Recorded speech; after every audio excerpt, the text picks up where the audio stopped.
ไม่สูงค่ะเมื่อได้เป็นวันที่10เดือนธันวาคมที่4ปี2026ในตอนในเฮามาถ่อมด้วยข่าวเงาเกี่ยวกับเลยลองโกริยาได้เลยว่าลองเข้งแข็งพอกมากขึ้นเถียงกำนึงว่ายหลังเสโกริยาของนั้นมีหลวงจามยืมหมากลง3วันทัดกันวันที่6ต่อถึงวันที่8เดือนธันวาคมปี2026ในเมื่อวันที่8เดือนธันวาคมป่นมาในโกริยาของค่ะไลยื้อหมากลงค่ะเนาะกว่าตกดีปังหลายวันออกเฮ็ดจังไหนหมากลงในยืดไล่ตั้งไกล2ปาก40กิโลเมตรค่ะเมื่อวันที่9ในสื่อตั้งการของโกเรียของ KCNA ยืนยันว่าไล่จามยื้อหมากหลงฮาวาซอง11 KA ค่ะอันมีป้าโหตึกมีป้าหมากเฮ็ดจังไหนอะเนาะนำกัดมันในได้ก่อจางเฮ็ดให้ปืนตีเป้าหมายตั้งกว้างมันในถึง40ไฮจังไหน7เฮกตาร์จังไหนค่ะนอกเลอเซว่าลวงแข็งๆหมักมือจื้นย่ามหมาสังหวะเจ้าในเยาค่ะยังมีป้าลวงใจตื้อเครื่องมืออิเล็กทรอนิกส์ว่าสังหวะเฮ็ดจังไหนป้าไหนมือเลี้ยวในเลยฮู้ว่าตั้งฝ่ายโกเรียของในแต่ก็เขาก็ใครเป็นอ้อยหลีกันดังโกเรียจานเฮ็ดไหนค่ะว่าเป็นซำว่าอ่อนนาในจอมจึงอีเจมยองค่ะเนาะผู้นำโกเรียจานคัดใจเอาลายโอนนนเสียก็อุปดังโกเรียของเปิดตาให้เป็นอ้อยหลีกันมา กวยกะว่าโกเรียของได้ก่อ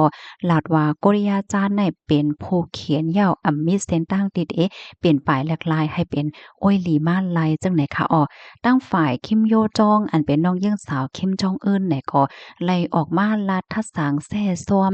ในตอนตรงหนึ่งเปิดได้สร้างรองงำเหยียนของโกเรียจานว่าเป็นรองนอนฝันกวยเฮ็ดไหน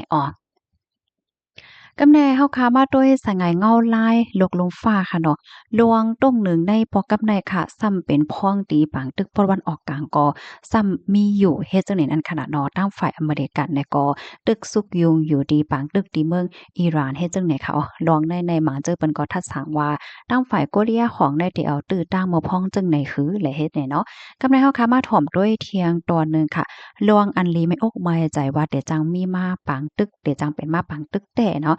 ลวงเปลี่ยนมาใจหมากหลงและดังเคิงกองหลง EMP เนี่ยมันเนี่ยให้หันว่าโกเรียของนั่นไรหลอกเงิดกันนานก้อยเนี่ยค่ะเนาะก้อยก็ว่ามีหลวงหางแฮนหลวงพร้อมโตตันเปิดตาจ้างข่าวปางตึกแต้ๆอันว่านั้นยาวค่ะยอก็เคิงกองกลางหมากลงอันเขาหางแฮนไว้ในค่ะนะเป็นเลยว่าเยิ่งจู้อันเป็นเว้งใหญ่เว้งหลงแลปึ้นดีป้ายมักมีของโกเรียจานเฮ็ดจังไหน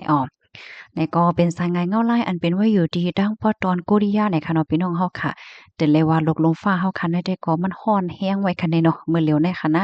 สายงานเงาไล่ที่เป็นคือก่อนได้ก็เฮาค่ะไปด้วยแทงคันดอกกำในเฮามาถอมมันเลยเพี้ยนด้วยอินค่ะเนาะว่าสองเมืองในเขามีรองแข็งๆมีปัญหาปฏิฆาตอีหังกันในค่ะเนาะไอ้เกี่ยงว่าเมื่อวันตั้งในค่ะนะเขาก็เป็นเมืองเดียวกันเป็นเครือเดียวกันกุ้ยเนี่ยค่ะ ก้อยกะว่าเอากว่าเอามากก็ยื่นเป็นกว่า2ฝ่าย2ตั้งเทียงเนี่ยค่ะเนาะอันเขาเป็นกว่า2ฝ่ายได้เข้าตั้งหึงนานมา80ปียาวใจเมื่อปี1945ในอ้อม เดไล่ว่าแต่เป็นมาในวายหลังเสซึกกำผาปอกกำสวงไหนเมื่อออนตั้งคณะโกริยาอันว่าในเป็นเมืองหนึ่งจึงเหลียวก้วยเสียวก็ถูกย่าจะป่านเขาในพ่องงำไหนคะเผื่อว่าจะป่านในซุ่มปางตึกเหย้าเนี่ยจึงในอันเป็นมหาอำนาจคะเนาะเมืองหนังอเมริกาและดังโซเวียตรัสเซียค่ะเนาะก็เข้ามาจัดการเปิ้นดีดีในเฮ็ดไหนคะเสียวก็แพ้เฮ็ดเป็น2ตี2ตั้งกว่าเฮ็ดจังไหนค่ะอันเป็นฝ่ายตั้งเนินนั่นโซเวียตลุ่มล่าค่ะเนาะเมื่อเร็วได้ก็ได้ฮ้องว่ารัสเซียเนี่ยค่ะนะโอ้เปิงพ่องงำรวยลายคอมมิวนิสต์ค่ะตั้งไตได้ก็อเมริกันลุ่มล่าโอ้เปิงพ่องงำรวยลายดิโมคราซีในปางตึกโกริยาค่ะเมื่อพ่องเมื่อพ่องปี1เฮงกะปาก50ต่อถึง1เฮงกะปาก53นั่นเขาเลยเป็นปางตึกกันในเขาในปี1เฮงกะปาก50นั่นค่ะโกริยาของคัดใจดีเดโฮมให้เป็นเมืองหนึงจึงเหลียวกันในค่ะเนาะก็ใจใจเอ็นแห้งว่าสังว่าจังไหนเข้ากว่าที่โกริยาจานค่ะเสียก็เฮ็ดให้เป็นปางตึกกันเขาฮ้องว่าปางตึก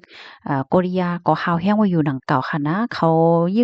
ตึกกันกว่าตึกกันมาในต่อสู้กันได้ครึ่งมอก3ปีเจ้าเนี่ย เนี่ยค่ะมีก้นหวานก้นเมืองรู้เซ็งสาใจใน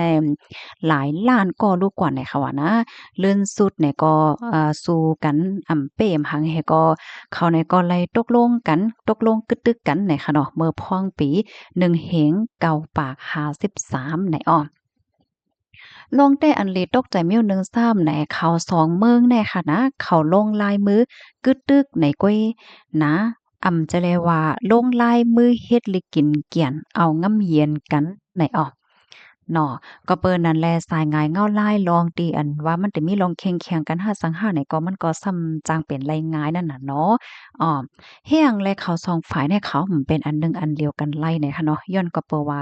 เยิงอ่านเยิงหมายเขาในมันเหมือนกันในค่ะอ้อ ฝ่ายเนิร์ดในซ้ำมันเป็นคอมมิวนิสต์ค่ะเนาะเป็นเหมือนจังหาใจลายเจ้าอ่านหนาจังเนี่ยค่ะนะเมื่อเลียวอันโอเปิงพ่องงำก็เป็นเคอเฮิรนคิมนะคะตั้งฝ่ายใต้ซ้ำเป็นดิโมคราซีนะคะอ้อไล่โอเปิงพ่องงำโดยไล่ดิโมคราซีนะคะโกเรียของในคัดใจปกป้องนิวเคลียร์และเครื่องกองกลางหมากเมื่อจินยามมาอยู่ตาเสียค่ะเปิดตาแห่กังโตเจ้าเก่าปยอก็หลอกเงิดให้ไหนเนาะหลอกเงิดโกเรียจานให้ไหนค่ะไรเนาะตอนด่าโกเรียจานได้ก็มีอเมริกันอยู่ตั้งหลังเสียวก็กำเทียมจอยเทียมปันแห้งว่าสังว่าเจ้าได้เฮาก็ฝึกซึกโฮมกันว่าสังว่าเจ้านายให้ไหนนั่นน่ะเนาะ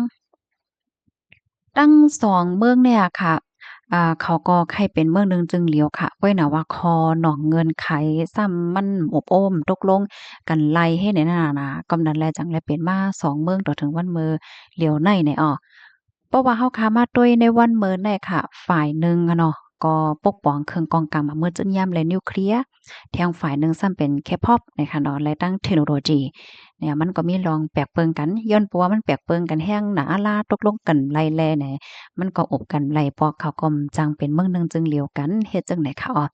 เพราะว่ามันนับส่วนกว่าส่วนมากก็ได้เลยว่าเป็นรองตีอันลีข้อคมอยู่เหมือนกันเนี่ยว่าแต่มันยาวเขาเป็นก้นจื้อคืออันเลียวกันกุ้ยน่ะว่าละเยียนเป็นกว่าก็เมืองแปดย้อนก็เพราะว่าตั้งหันถึงการเมืองอำเหมือนกันในอข้อมูลตอนในคาลิปีมาที่ห้องการข่าว Reuters ห้องการข่าวCNN ค่ะห้องการข่าว AP ห้องการข่าวอาจารย์ศิรานะคะพี่น้องค่ะรับถอมยอหันเทินซึ่งคือพ้องค่ะปันตั้งหันถึงบ้านไรค่ะยินจมกูก็ดีรับถอมปานเอ็นปันแห้งค่ะเนาะย้อนให้อยู่เลยกินหวานและรอดเพ่กันกูก็ค่ะบ่อยทรงค่ะ